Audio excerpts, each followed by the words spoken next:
Hey, what's up, everybody? Welcome back to my channel. If it's your first time here, my name's Axel, and I'm on a mission to empower and guide new and aspiring graphic designers into launching their graphic design careers. I am a self-taught graphic designer that's been working in the creative space for over 10 years, and in the last 2 years as a creative director. I'm just here to show you what I'm learning along the way and hope that it helps you. Today, I'm going to be showing you essential steps to launch your graphic design career. Traditional education and training is a great way to kickstart your graphic design career, but it is not the only way. Take my case, for example. I'm a high school graduate with no college degree, and I was able to carve my way into the design industry.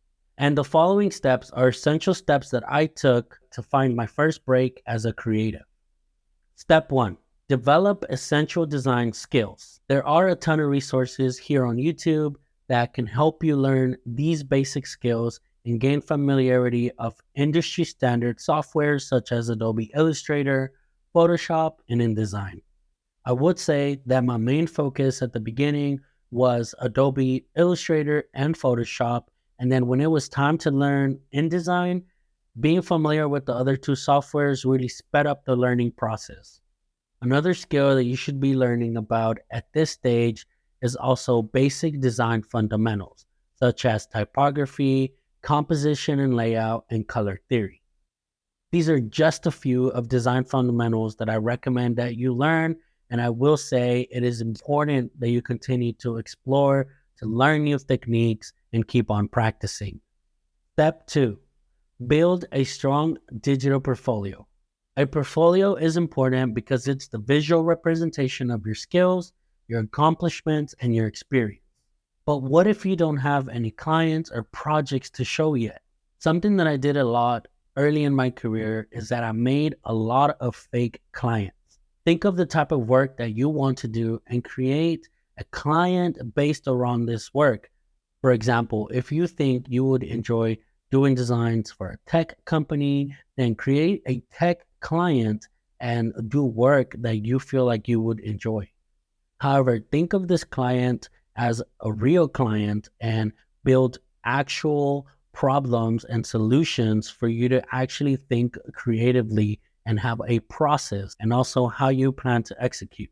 Now, if you can't think of the perfect client for you, then you can find other ways to get design prompts such as websites like goodbrief.io. This is a great way to exercise and flex your creative muscles daily. This will also help you develop a bank of projects that you can then use to build this portfolio. When creating a digital portfolio, focus less on the website and more on the content. Curating the content is very important in my opinion. Think of it as quality over quantity. I would say at least 4 good projects that are comprehensive and include an array of things such as logo, typography, and mockups. Remember to provide context and visibility into your creative and thinking process. Try Adobe Portfolio to begin with a template or use websites like behance.net to create a portfolio completely for free. Step 3. Craft an impressive resume. We just talked about the importance of having a digital portfolio, but a resume is just as important as it will be the deciding factor of whether your portfolio will be seen or not. Hiring managers have limited amounts of time, so you want to make sure that your portfolio stands out. And I have a few tips that hopefully will do this for you. Keep it simple. Use subtle branding and subtle design, but do not over-design. You'll be able to showcase your design skills inside your portfolio. Replace the outdated objective paragraph with an About Me section. Make this paragraph fun and about you. Include a professional headshot in your resume. Sometimes it's really hard to remember a name, but it's really easy to remember a face. So remember to put a face to your name. Make sure you highlight experience and skills, but don't use progress bars to show the level of skills that you have.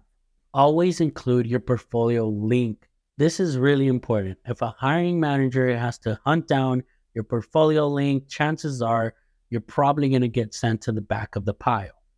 Include your social links, such as LinkedIn. LinkedIn has become a powerful tool for creatives to network or even find some work. Export your resume as a PDF, whether you're designing inside Illustrator or InDesign. This way, you'll make sure that your resume is ready to get sent out on these digital platforms, ready for hiring managers to look at. Step 4, get your foot in the door. Get a job as a starting level graphic designer at a print shop, sign shop, or even a screen printing shop. I got my foot in the door by getting a job at a local sign shop.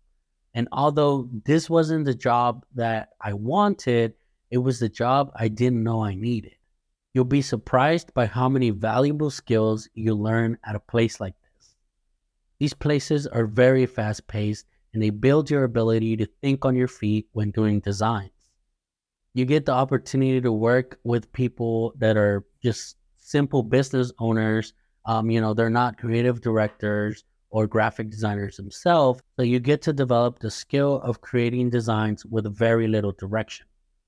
Another benefit here is that you'll get used to feedback and you'll get used to going back and forth with a real client. Another thing that I found super beneficial when working here was that I had the opportunity to practice. You don't know how many times customers came in wanting a sign and they didn't have their logo as a vector file. So then I would have to recreate it, and this would give me the chance to exercise and continue building my skill set. I do have a bonus tip for you today, and that is to stay hungry and stay curious. Actively seek out opportunities to expand on your skill set and make sure that you stay updated with design trends and technologies coming out.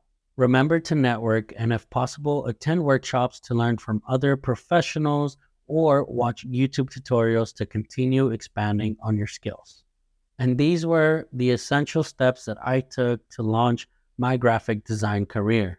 I will be expanding on these topics and these steps and other videos here on my channel, so don't forget to subscribe. If you found this video helpful today, I would really appreciate a like, and if you have any questions regarding any of these steps, I would like to hear from you in the comments. One last thing I like to say is remember to go out and get it, because nobody is going to go out and get it for you. Thank you for watching, and I'll see you next time.